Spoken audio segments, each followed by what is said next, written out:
Even Disney underestimated the power of Lion King. The re-release of the 3D version of the film scored big at the box office over the weekend, bringing in $30 million. Erik Childress, vice president of the Chicago Film Critics, is back with us to take a look at the movies. Great to have you in the show once again. Were you surprised by this as well? I think everyone was surprised by this. I mean, $30 million for a 17-year-old movie, you know, just because it was released in 3D, especially considering that this is basically just a marketing ploy because the Blu-ray and the Blu-ray 3D version of is hitting home markets in just 3 weeks. Why did it do so well? I think that, there's certainly probably nostalgia for people that, I mean, this came out in 1994, so all the people who saw that as kids probably have kids of their own now, and it's certainly one of the last sort of big 2D spectaculars that Disney released, so I'm sure they probably were taking their kids and their nephews and nieces and whatnot. Will there be more re-releases of 3D films? Yeah, we could be starting to look at a trend here. I mean, already planned for next year. I mean, George Lucas has been doing the Star Wars movies in 3D. He's been working on those for years now.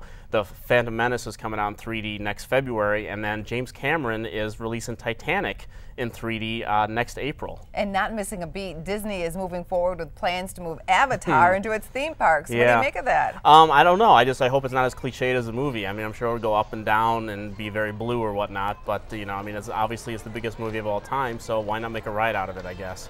What's coming out this weekend that's going to be great? Well, Moneyball was one of the best movies of the year. We're going to shake things up. Why don't you walk me through the board? I believe there's a championship team that we can afford because everyone else undervalues them, like an island of misfit toys. It's coming out this year. Though baseball movies don't really do very well.